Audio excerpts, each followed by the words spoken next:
Waufumbua mkono wako, wakishibisha kilicho hai matakwa yake. Wapendwa, ni Dominika ya 18 ya mwaka A wa Kanisa. Katika Dominika hii tunapata kutambua ujumbe mmoja mzito, kwamba kile kidogo tulicho nacho mikononi pa Yesu kinaweza kuwa na matunda na manufaa kwa watu wengi pasipo mategemeo yetu.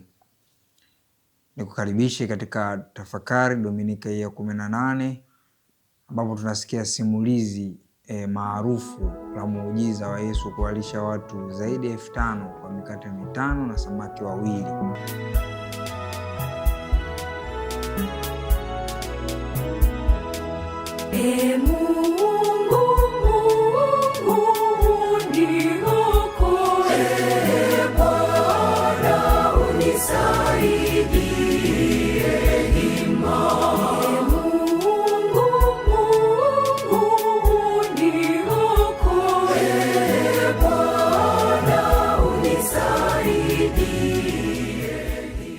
Wapendwa, Dominika ya 18 ya mwaka A wa Kanisa, tunapata simulizi maarufu la Yesu kutenda muujiza wa kuwashibisha watu zaidi ya 5,000 kwa mikate 5 tu na samaki 2. Ni muujiza maarufu ambao unafunua siri ya kimasia, Yesu kama Masia, lakini inafunua kitu kingine cha pekee, Yesu kama Elisha mpya. Yesu kama Elisha mpya, kwa sababu injili hii ama simulizi hili tunasema ni maarufu kwa sababu linapatikana katika wainjili wote 4, kadiri ya mwinjili Marko sura ya 6 ya 30 mpaka 44, injili ya Luka sura ya 9 ya 10 mpaka ya 17, injili ya Yohane sura ya 6 aya ya 1 mpaka ya 15, na kwa namna ya pekee tukiwa ni mwaka A wa Kanisa, injili ya Mathayo sura ya 14 mpaka sura ya 14 aya ya 13 hadi ya 21. Tunapata hilo simulizi la Yesu anaiongeza mikate, muujiza wa kuongeza mikate 5 na samaki 2 na kuwalisha watu zaidi ya 5,000. Tukio kama hilo katika Agano la Kale limeshawahi kutokea, kwa sababu nabii Elisha alifanya muujiza kama huo katika kitabu cha pili cha Wafalme. Kuna nabii Elisha na nabii Elia. Nabii Elia ambaye ni moja ya manabii wakubwa kabisa katika Agano la Kale, ambaye hakufa kifo cha kawaida, bali alipalizwa kwa gari la moto na farasi wa moto. Tunasoma katika kitabu cha pili cha Wafalme sura ya 11. Na hivyo mrithi wake nabii Elisha, ambaye alikuwa ni kama mwanafunzi wake, aliomba kwamba sehemu ya roho ya nabii Elia aipate. Na ni kweli sala hiyo, tunasoma kitabu cha pili cha Wafalme sura ya 2 aya ya 9, anamrithisha hiyo roho yake. Na sura ya 2 aya ya 15 katika kitabu hiko cha pili cha Wafalme, tunaona nabii Elisha anaondoka akipata hiyo roho ya nabii Elia ya kutenda miujiza mikubwa. Kati ya manabii waliotenda miujiza mikubwa tunafahamu Musa alitenda miujiza mikubwa, nabii Elia, lakini nabii Elisha kwa namna ya pekee alitenda miujiza mingi. Na muujiza huu ambao Yesu anautenda wa kuwalisha watu zaidi ya 5,000 kwa mikate 5 na samaki 2, tunaposoma kitabu cha pili cha Wafalme sura ya 4 aya ya 42 hadi 44, tunaona ni kile ambacho kimetendeka katika muujiza huu. Kitabu cha Wafalme wa pili sura ya 4 aya 42 hadi 44, tunasoma kama ifuatavyo: Tena akaja mtu kutoka Baal-shalisha, akamleta mtu wa Mungu chakula cha malimbuko, mikate 20 ya shayiri na masuke mabichi ya ngano guniani. Akasema, uwape watu ili wale. Na mtumishi wake akasema, je, niwaandikie hiki watu 100? Lakini akasema, uwape watu ili wale, kwa kuwa Bwana asema hivi, watakula na kusaza. Basi akawaandikia, na wakala wakasaza sawasawa na neno la Bwana. Kwa muujiza ambao umetendeka katika Agano la Kale unaakisi ama Elisha ni kama kivuli cha Yesu katika Agano Jipya, ambalo Yesu katika Agano Jipya kadiri ya mwinjili Mathayo sura ya 14 aya 13 hadi 21 tunaona katika mazingira yale yale Yesu anawahurumia watu. Baada ya kuona njaa, anawaambia mitume wawape chakula, wapeni ninyi kula. Na mitume wanashangaa nao vile vile kwamba katika kundi la watu wote hawa tutawezaje kuwalisha watu kwa mikate hii 5 na samaki 2? Muujiza unatokea, muujiza unatendeka, waketisheni watu, wapatieni ninyi chakula. Na Yesu anatenda huo muujiza wa kuwalisha watu mpaka kusaza. Katika mazingira yale yale, kundi la watu wengi, watu walikuwa na njaa, mikate michache, huku Agano la Kale ilikuwa 20 tu, huku 5. Na nabii Elisha anawaamuru wapeni watu mikate, na Yesu naye anawaambia wanafunzi wake, anawaamrisha wapeni nini chakula. Na muujiza unatendeka, mikate inaongezeka, watu wanakula na kusaza. Na katika Injili tunaambiwa inabaki mikate au masazo yale yanabaki. Kwa katika muujiza huo tunaweza kuona taswira ama kivuli cha Yesu katika Agano la Kale kupitia utume wa nabii Elisha.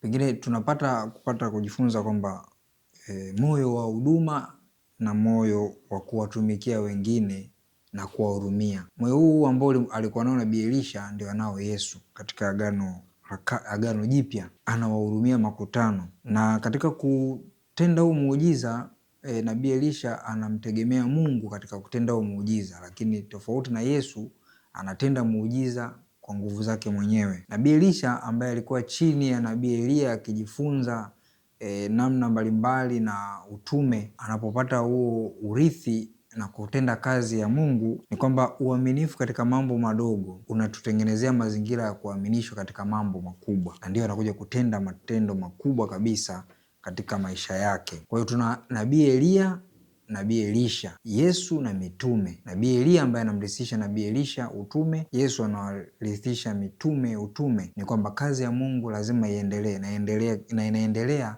kizazi kimoja mpaka kizazi kingine. Na hivyo katika udogo huo waliokuwa nao, kuanzia mwanzo Mungu anatambua hitaji lao kwanza. Mungu anatambua hitaji la watu kwanza, hitaji letu kwanza, na kile kidogo tulicho nacho basi kinakuwa kingi kupitia neema yake.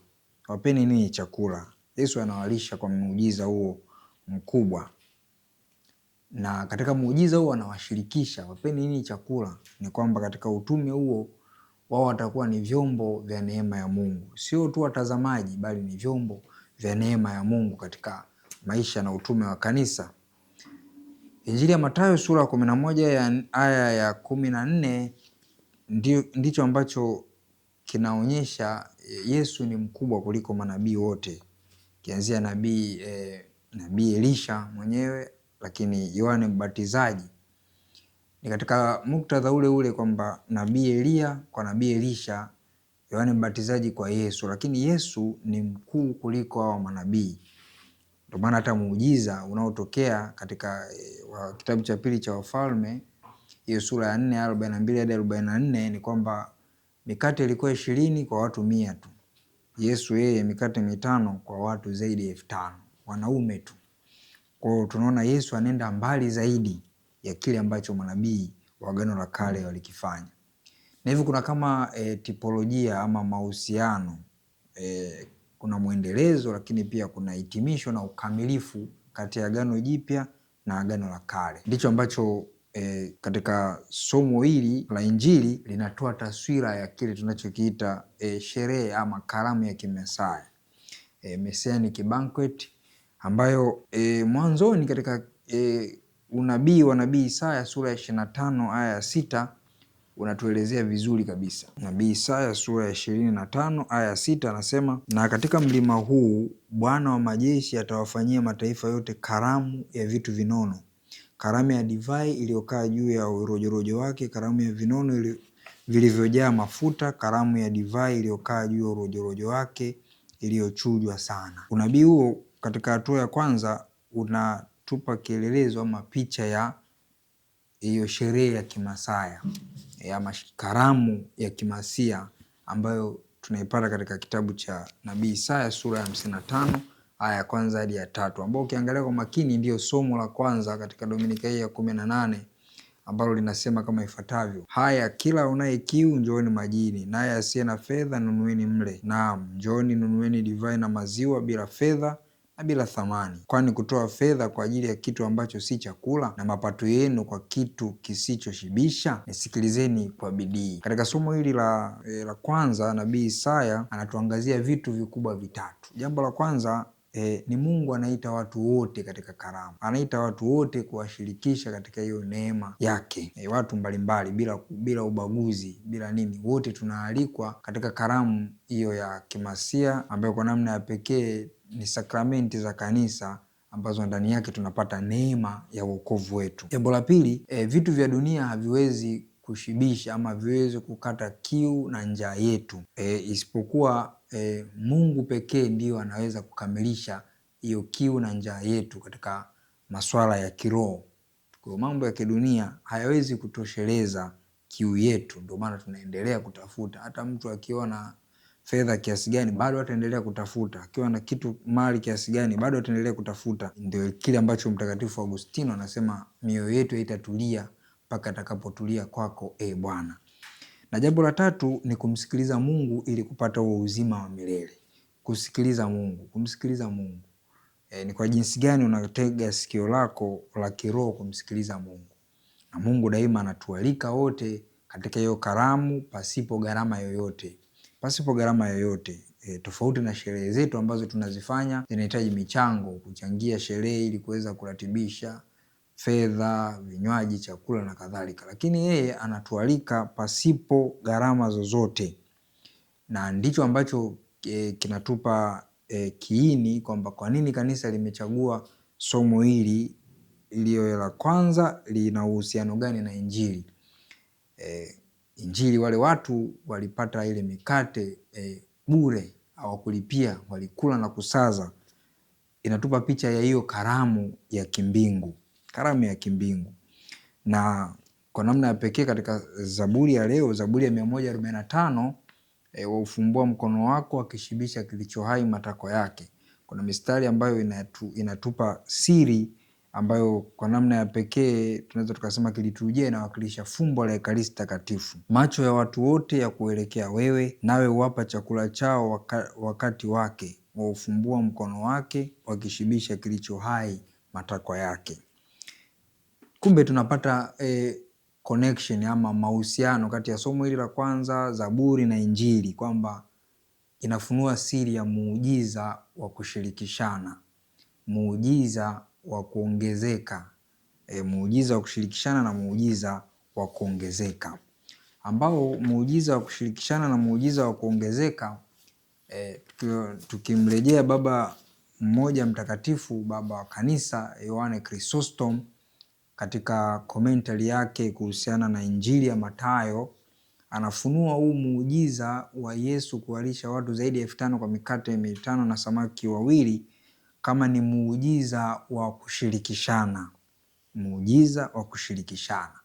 Kama muujiza wa kushirikishana, manake au mababa wa kanisa kwa namna ya pekee Yohane Chrysostom katika mafundisho yake kuhusiana na Injili ama tafakari zake au homilia zake kuhusiana na Injili, hasa huu mfano, anafunua kitu cha pekee kwamba katika mafundisho yake kuelezea fundisho moja kunakuwa na kile tunachokiita literal meaning, yani maana ya moja kwa moja ambayo tunaipata kuhusiana na hilo fundisho, lakini pia maana ya kiroho. Kwa hiyo kuna maana ya moja kwa moja tunaipata, lakini kuna maana ya kiroho, ambayo maana ya kiroho imegawanyika katika sehemu 3. Sehemu ya kwanza ikiwa ni maana ya kimaadili kuhusiana na iko kitu, sehemu ya pili ikiwa ni maana ya kifumbo, na sehemu ya tatu ikiwa ni maana kielekeo cha mbinguni. Kwa hiyo mafundisho yote yanakuwa yanalenga katika hayo mambo matatu. Tukianza jambo la kwanza, maana ya moja kwa moja tunaipata ni kwamba watu walikuwa na njaa. Yesu anageuza ile mikate, anaizidisha na kuwatosha wote, na mwisho wa siku wanakula na kusaza. Hiyo ni maana ya moja kwa moja ambayo tunaipata, ni kwamba Yesu anaonyesha kile ambacho kinafanyika pale moja kwa moja, ni muujiza, watu walipata kuona na kushuhudia. Jambo la pili ambalo ni maana ya kiroho, ambayo naweza kusema maana ya kimaadili, ni hilo swala la kushare, swala la kugawana, swala la kushirikishana. Ile mikate 5 ilishirikishwa na watu wote wakapata. Katika kitu kidogo, kinachoonekana kidogo kwa macho ya kibinadamu, katika macho ya kimungu au macho ya kiroho ni kitu kikubwa sana katika maisha ya watu. Hiyo ndio nasema maana ya kimaadili ya moja kwa moja. Kwa hiyo tunaalikwa kuwa watu wa ukarimu, kushirikisha yale tulionayo, na muujiza huu umelala katika usawa, ukarimu na kushirikishana. Ndio maana muujiza huu unatendeka. Maana ya pili ambayo ni maana ya kifumbo, tunaweza tukasema allegorical meaning, ni Yesu kujifunua kama Elisha mpya. Na sio tu Elisha mpya, zaidi ya nabii Elisha, kwa sababu kile ambacho Elisha amekifanya ni kama kivuli cha Kristo anachokifanya katika agano jipya. Elisha, kumbuka, alifanya mikate 20 kwa watu 100 tu. Yesu anafanya mikate 5 kwa watu zaidi ya 5,000. Hesabu ya wanaume pekee 5,000, maana yake hujahesabu wanawake, hujahesabu watoto. Kwa hiyo inakuwa ni zaidi ya kile ambacho kinafanywa na wao manabii.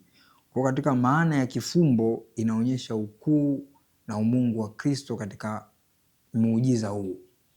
Na hivyo muujiza huu unapotendeka unaakisi kile ambacho kinatenda kama nguvu ya Kristo katika maisha na utume wa kanisa. Na maana ya kielekeo cha mbinguni ama anagogical meaning, tunaweza tukasema ni ishara ya kuonyesha kwamba muujiza huu unawakilisha karamu ya mbinguni ama yale ambayo yanafanyika mbinguni. Mkate ukiwa kama ishara ya uzima wa milele, kwamba Kristo mwenyewe kama ishara ya mwili wake anautoa kwa ajili ya wokovu wa ulimwengu mzima, ndio unawakilishwa na hiyo mkate. Na muujiza huo unawakilisha fumbo kubwa la Ekaristi, kwa sababu Ekaristi ni katika mkate ndio tunapata ile sharing na communion, umoja na mshikamano katika fumbo hilo la Ekaristi.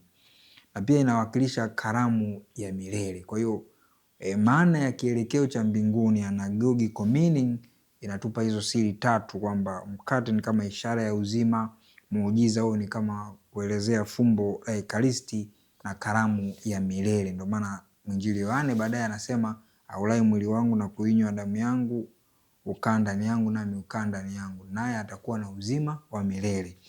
Kwa hiyo muujiza huu wa Yesu kuongeza hiyo mikate unaelezewa vizuri na Yohane Chrysostom katika hayo mambo makubwa 3. Na kwa kifupi tunaweza kusema Yesu anawalisha mwili na roho, sio tu mafundisho, anawapa pia chakula cha kimwili. Na sisi pia katika utume na maisha ya kanisa, sio tu kuwapa watu mafundisho, bali watu wanapewa pia huduma mbalimbali za kimwili, elimu, afya na kadhalika. Na ndio utume ambao unaendelea. Na kama tunda mazao la muujiza ni kuwepo kwa usawa. Watu waligawana hiyo mikate kwa usawa, kwa ukarimu na upendo. Katika usawa, ukarimu na upendo ndio unaleta kile kinachoitwa kushirikishana, na ndio muujiza wa kushirikishana, muujiza wa ukamilifu unakamilika katika fumbo hilo. Na jambo la 3 ni uhalisia wa ukuu wa muujiza huo.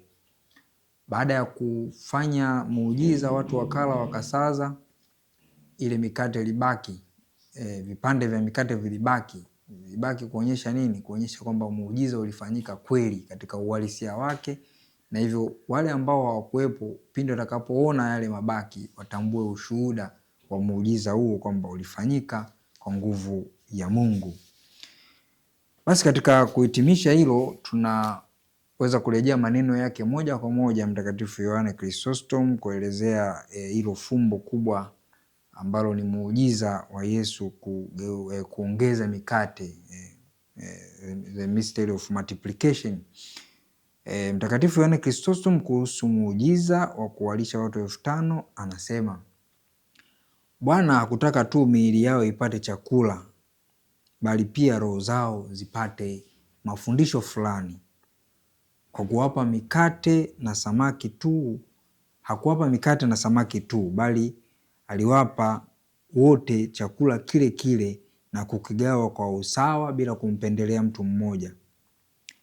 Bwana alikuwa akiwafundisha mambo ya msingi. Aliwafundisha unyenyekevu katika hilo fumbo, aliwafundisha kiasi ama kujizuia, na upendo bila kikomo, upendo katika ukamilifu wake.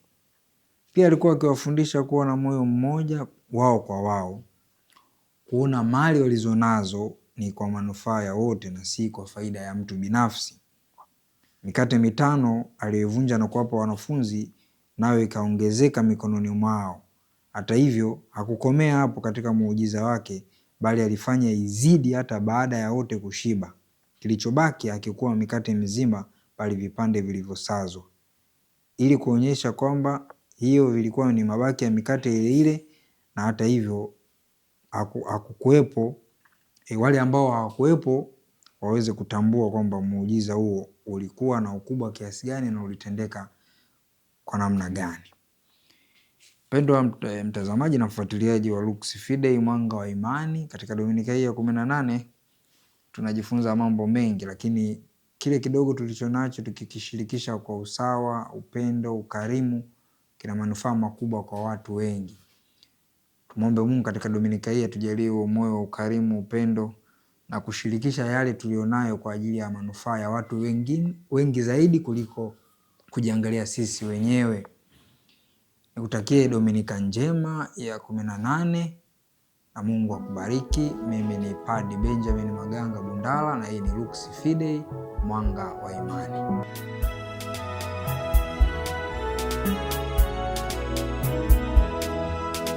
Mungu